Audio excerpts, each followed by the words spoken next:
হে বন্ধুরা, welcome back to the channel. কেমন আছো সবাই? আশা করছি সবাই ভালো আছে, সুস্থ আছে, অনেক হ্যাপি আছে। আমি ভালো আছি। আর এখন বাজে সকাল 9টা, আর গুনি গেছে স্কুলে। ও স্কুল গেল, আর আমরা ঘরের কাজকর্মতে ব্যস্ত আছি। তো স্নান হয়ে গেছে আমার, সকাল সকাল উঠে আমি আজকে স্নান করে নিয়েছি। আর দেখি রান্নাবান্নায় নামবো। কেন কি আজকে বাবা চিকেন এনেছে, তো চিকেন যখনই বাবা আনে তখন একটু অপশনাল হয়ে যায়, কেন কি ভাই বলে আমি বানাবো, আর যখন ওর কোনো কাজ থাকে তখন আমি বানাই। তো ও দেখি, ও আজকে যদি বাইরে ঠাইরে না যায় তাহলে ও চিকেনটা বানাবে, নাহলে আমি রান্না করব, এই আর কি। তো ঠিক আছে, ব্লগটা দেখতে থাকো, আশা করছি ভালো লাগবে।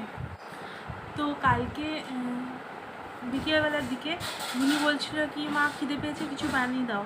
তো আমি ভাবলাম ওকে কী বানিয়ে দেবো, তো এগরোল ভাবলাম কি এগরোলই বানিয়ে দিই।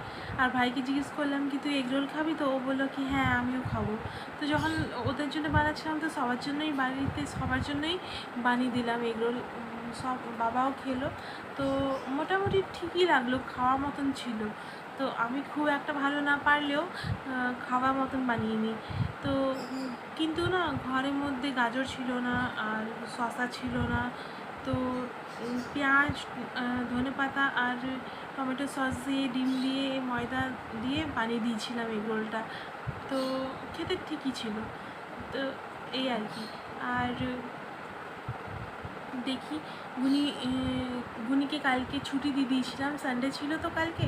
তো কালকে ওকে ছুটি দিয়ে দিয়েছিলাম, মানে পড়াইনি। ভাই বললো কি সারাটা হপ্তাহ তো পড়তেই থাকে, তো ওকে সানডেতে ছুটি দিয়ে দেয়, একটু রিল্যাক্স হয়ে যাবে। তো দুপুরবেলার দিকে ও নিজের হোমওয়ার্কগুলো করলো, যেটা আজকে দেখাতে হবে। ওই হোমওয়ার্কগুলো যেগুলো আরও যে হোমওয়ার্কগুলো স্কুল থেকেও পেয়েছিল, ওই সব হোমওয়ার্কগুলো দুপুরবেলা দিকে করলো, আমাকে দেখালো কি মা দেখো এই হোমওয়ার্কগুলো এইভাবে করতে হবে, তুমি দেখতে থাকো, আমি ভুল করলে আমাকে বলো। তো ওকে বসে বসে হোমওয়ার্কগুলো করিয়ে দিলাম। তারপরে সন্ধ্যাবেলার থেকে পুরো টিভি দেখেছে, নিজের মোবাইলে ভিডিওগুলো দেখেছে। আর ও না, যেহেতু কী বলে ইন্ডিপেন্ডেন্স ডে আসছে অনেক তাড়াতাড়ি, তো ওর জন্য প্রিপারেশন করছে, মানে কোনো ডান্স ভিডিও দেওয়ার জন্য। ওর মামার চ্যানেলে কিংবা আমার চ্যানেলে ও ডান্স ভিডিও আসবে বলে ও প্র্যাকটিস করছে। ও বলছে কি আমি যদি পারি এই কম সময়ের মধ্যে, তাহলে আমি প্র্যাকটিস করে নিয়ে ডান্স করে নেব, কিন্তু যদি না পাই তাহলে আমি আর করতে পারবো না। তো ও যদি প্রিপারেশন করতে না পারে তাহলে ওই ডান্স ভিডিওটা শ্যুট হবে না। আর যদি প্রিপারেশনটা করে ফেলে তাহলে ও ডান্স ভিডিওটা তোমার চ্যানেলে পেয়ে যাবে, আমার চ্যানেলে পেয়ে যাবে, কিংবা ভাই চ্যানেলে পেয়ে যাবে। তো ও আগেবারও ডান্স করেছিল, তখন স্ট্যান্ডার্ড 3তে পড়তো। দেশ রঙ্গিলার উপরে ডান্স করেছিল, তার ভিডিও ছাড়া আছে বম্বেটসে।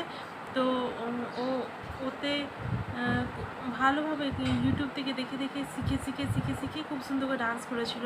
তারপরে ওটা হলো ইন্ডিপেন্ডেন্স ডের ব্যাপার।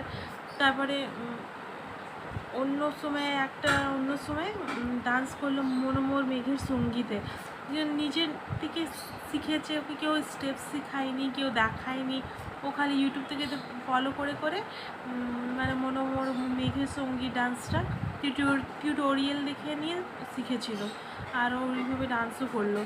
তো মোটমাট ওইটুকু বাচ্চা ডান্স করেছিল, তো সবাই অনেক পছন্দও করেছে।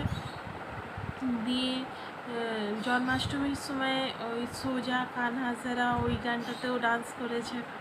তো ওই 3টা ডান্স করেছে। তো ওকে আমি বলি কি তুই যেভাবে ডান্সগুলো টিউটোরিয়াল দেখে নিয়ে শিখে যাস, তো তুই তো দেখে নিয়ে করতেই পারিস, আর অকেশনালি ডান্স ছাড়তেই পারিস, তো ডান্স করতেই পারিস। তো ও বলছে ঠিক আছে মা, আমার আসলে ওর পড়ার এত চাপ থাকে কি ও অন্য ডান্স কী প্র্যাকটিস করবে, একদিনে এত পড়াচ্ছে কি বলবো। এখন তো ওদের 4 ক্লাস থেকে ওই যে ডেমোক্রেসি, প্রজাতন্ত্র, লোকতন্ত্র, ওই সব জিনিসগুলো চলে এসছে, তো ওগুলো বুঝতেও পারে না ভালো করে, তখন আমাকে বুঝাতে হয় ভালো করে, আরও ভালো করে আমি বুঝাবো। Local self government, municipal committee, তারপর মিউনিসিপ্যাল কর্পোরেশন, ভিলেজ পঞ্চায়েত, গ্রাম পঞ্চায়েত, ওই সব পড়াচ্ছে ওদের। তো ওকে ভালো করে বুঝাতে হবে ওই সব। তো ওতেই ও এত কাজের মধ্যে এত পড়ার চাপ আছে ওর, তো কী করবে। তো সেই জন্য ডান্সের চাপটা নিতে পারে না। তবু আমাকে বলছিল কি মা আমি ওদের স্কুলে না প্রত্যেক বছর অ্যানুয়াল ফাংশন হয়, এই করোনার জন্য আর লকডাউনের জন্য আর স্কুল তো বন্ধ ছিল, আর এই বছর থেকে ভালোভাবে স্কুলটা খুলেছে। তো আগেও যখন এলকেজি ইউকেজি স্ট্যান্ডার্ড ওয়ানে ছিল তখন ও অ্যানুয়াল ফাংশনে পার্টিসিপেট করেছিল, আর আমরা দেখতেও গেছিলাম ওর প্রোগ্রামগুলো। তো এইবার ও বলছিল কি মা আমি অ্যানুয়াল ফাংশনে পার্টিসিপেট করবো না। তো ওর মা বলেছিল কেন করবি না, অবশ্যই করবি। তো আসলে যখন প্র্যাকটিস করাতে নিয়ে যায় অ্যানুয়াল ফাংশনের প্রোগ্রামের জন্য, প্র্যাকটিস তো করে অ্যানুয়াল ফাংশনের আগে, তো যখন প্র্যাকটিস করায় তখন কী হয়, ক্লাসগুলো মিস করে নিয়ে ওকে প্র্যাকটিস করতে হয়, তো পড়াটা মিস হয়ে যায়। তার জন্য আমি বলি কি না থাক, পার্টিসিপেট করতে হবে না, ওতে পড়া নষ্ট হয়ে যাবে। তোর ভাই বললো না না করতে দে, কত পড়া নষ্ট হবে, আর যেটুকু পড়া হবে তুই ওকে বই দেখে পড়িয়ে দিতে পারবি, তো ওকে পার্টিসিপেট করতে দে। তো এখন যেহেতু 4 ক্লাসে আছে, তো আমি বললাম ঠিক আছে পার্টিসিপেট করবে, তোরা যখন বলছিস তো আমি আর কে না করার। তো বলছে ঠিক আছে ওকে পার্টিসিপেট করতে দে, ওর করুক। তো দেখা যাক অ্যানুয়াল ফাংশনে যদি পার্টিসিপেট করে তো করবে।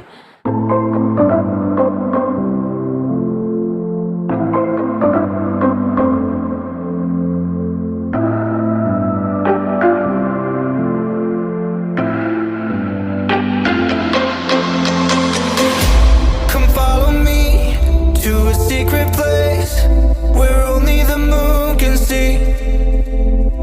Beyond the shores, there is something more, just waiting for you and me. I see that you're yearning for something more. I feel the waves around me shaking me to my core. I can give to you everything you need. We can live on the water. Oh, there's something right about tonight.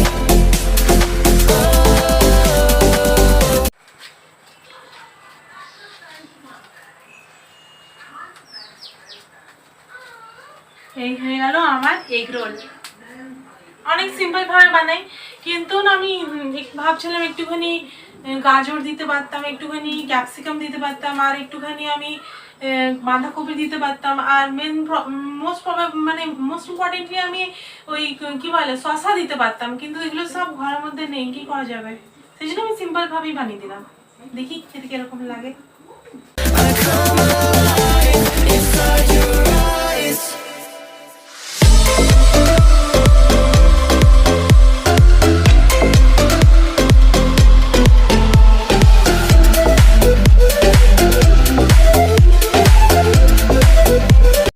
তো চলো তোমাদের সাথে কথা বলতে বলতে এবার ব্রেকফাস্টটাও করে নিই। ব্রেকফাস্টে আজকে আছে এটা কি বলে, চিলা না ছিলকা বলে না, ছিলকা বলো কিংবা চিলা বলো, ওটাই হচ্ছে। তো চলো আমি খেয়ে নিই, তারপর তোমাদের সাথে কথা বলছি।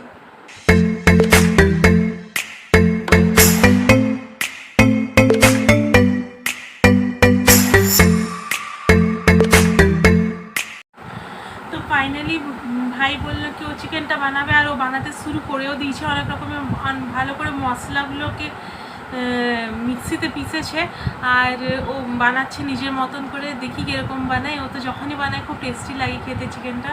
তো দেখা যাক কীরকম বানায়, চলো তোমাদেরকে দেখায় ও বানাচ্ছে চিকেনটা। তো দেখো ভাই বানাচ্ছে চিকেন, কষছে চিকেনটাকে, কী মশলা দিয়েছে ওই জানে, আদা রসুন পেঁয়াজ লঙ্কা বাটা এটা তো থাকবেই, আর সাথে আছে জিরে গুঁড়ো ধনে গুঁড়ো, তারপরে চিকেন মশলা যেটা আছে ওটাও দেওয়া হয়েছে। একটা পেঁয়াজের রান্না এটা, একটা পেঁয়াজের রান্না। ও নুন হলুদ জিরা গুঁড়ো আর চিকেন মশলা, আর কিচ্ছু না। আর মেন মশলাটা ওখানে আছে, এই যে মেন মশলাটা এখানে আছে। এতে কি কি আছে? টমেটো আর রসুন, পোস্ত টমেটো আর রসুন, এটা দিয়ে এটা মানে হবে। তো দেখো কষা হচ্ছে, এটা অনেকক্ষণ কষায়, ও অনেকক্ষণ কষায়, আর যত কষানো হয় তত টেস্টি লাগে খেতে। এটা ড্রাই ড্রাই বানবে কি মাখা ঝোল ঝোল বানবে? অল্প অল্প ঝোল হবে, একটু বেশি ঝোল দিবে না। তো ঠিক আছে ও বানিয়ে নেবে। ভাতটা আর বাবার জন্য রুটিটা আমি করে দেবো, ঠিক আছে? হ্যাঁ।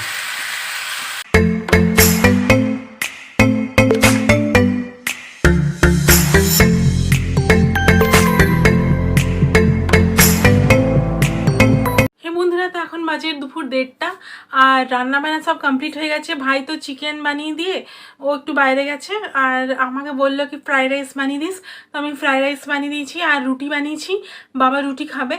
আর করলা ভাজা বাবা বলেছিল, সেই জন্য করলা ভাজা ভেজে দিয়েছি। তো চলো তোমাদেরকে দেখিয়ে দিই ফ্রাইড রাইসটা, আর চিকেনটা তো দেখেইছো, চলো ফ্রাইড রাইসটাও দেখিয়ে দিই। এ দেখো ফ্রাইড রাইস এরকম হয়েছে।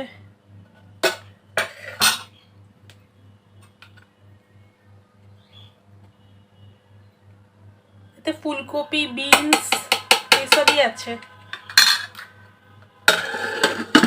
আর এতে বানিয়েছি অল্প করলা ভাজা, এটা বাবা খাবে। এতে আছে রুটি।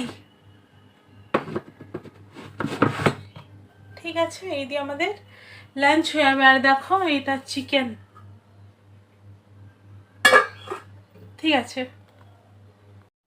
গুনি আসবে, ওকে স্নান করাবো, খেতে দেবো।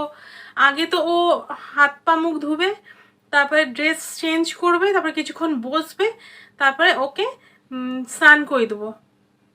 কখনো কখনো কী করে, ইউনিফর্মটা পরেই বসে থাকে, রেস্ট নিই না একটুখানি, তারপরে জল ঠল খাই, তারপর আমি ইউনিফর্ম খুলি ওকে ডাইরেক্ট স্নান করিয়ে দিই। আবার কখনো কখনো ড্রেস চেঞ্জ করে কিছু একটা পরে নেয়, দেখি একটু বসে, একটু ঘোরাঘুরি করে, তারপরে জেনি স্নান করে, কিংবা আমি করিয়ে দিই, এরকমই হয়। তো ও আসুক, ও আসবে কটার সময়, 2:05, 2:10, 2:15 এরকম সময় আসবে, তখন বসবে, তারপর স্নান করে দেবো, দিয়ে খেতে দিয়ে দেবো। আজকে ও খুব খুশি হয়ে খাবে, কেন কি চিকেন আছে আর ফ্রাইড রাইস আছে, ও খুব পছন্দ করে, এই দুটো আইটেম ওর খুবই পছন্দ। তো ও আসবে, লাঞ্চ টাঞ্চ করবে, ভাই যখন আসবে ভাই খাবে।